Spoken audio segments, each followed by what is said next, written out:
අද මා සමග සහභාගී වෙලා සිටින්නේ දර්ශනය හා මනෝවිද්‍යාව පිළිබඳ පශ්චාත් උපාධිය දක්වා ගැඹුරු හැදෑරීමක් කළ මනෝවිද්‍යා උපදේශකයෙක් මෙන්ම දාර්ශනික විනෝදාස්වාදියෙක්.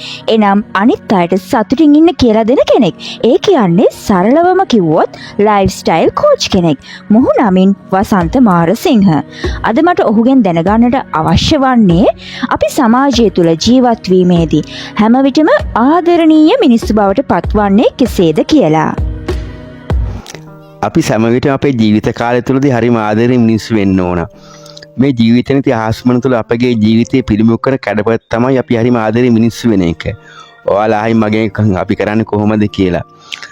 ජීවත් වීමේ වෙරදාරන මහා අරගලයේ හැමුවේ මිනිස්සු තම සමාජ දරිද්‍රයන් ප්‍රකාශපත් කරන කෝපයේ වෛරමුසු දරුණු චිත්ත වේගයන් තුලින්. එවන් අවස්ථාවේ Tamanට වැරදි කර මිනිසුන්ට සමාව දෙන්න. ඒ කියන්නේ කොහොමද දන්නවද? සෝරි කියන්න. ඇත්තටම ඔයාලා හිතන්නේ සෝරි කියන වචනයක් විතරයි කියලානේ. කියලාද? නෑ. ඔයාලා දන්නවද ඒ තුලින් දෙන වයිබ් එක මොකද්ද කියලා? ඒකම අනික තුළ ඔබ කෙරේ තිබූ කෝපය ආදරයක් බවට පරිවර්තනය කරන්න පුළුවන් බව ඔබ දන්නවද? ඔබ කවුරුන්ව සෝරි කිව්වොත් ඔබට අනගර ඉට්ස් ඕකේ කියන්න. මේ ඉට්ස් ඕකේ කියන වචනේ ගැඹුරු අර්ථයක් තියෙනවා. ඒ අර්ථය තමයි මම ඔයාලට කියලා දෙන්න යන්නේ අද. ඒකේ තියෙන ගැඹුරු අර්ථය සමාදර්ශනය මොකක්ද කියලා ඔයාලා දැනගන්න ඕන. ඉට්ස් ඕකේ කියන්නේ ඔයාට මං කරව වැරදි සියල්ලට මං සමාව දුන්නා කියන එක. මම ඒවා හිතෙන් සාමුලින් අමතක කරා කියන එක. ඒ වෙච්ච සිළු දේ දැන් ඉවරයි කියන එක.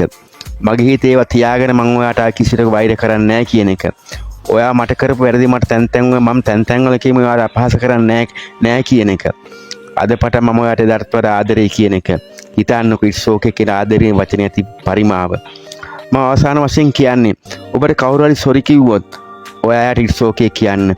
ඉට්ස් ඕකේ කියන වචන අර්ථය මනමින් දන්න කෙනාට තවතත් මුළු හදවතින් බැඳේවි. ආදරේ කරાવી. sorry. ඉට්ස් ඕකේ. මේක තමයි ජීවිතේ නැති මහා පැටලවිලා තියෙන සුන්දරත්වය. ඔබේ සුන්දරත්වය අත්විඳිනව නම් ඔබ අද පටන් ආදරණීය මිනිසෙක් වෙන්න.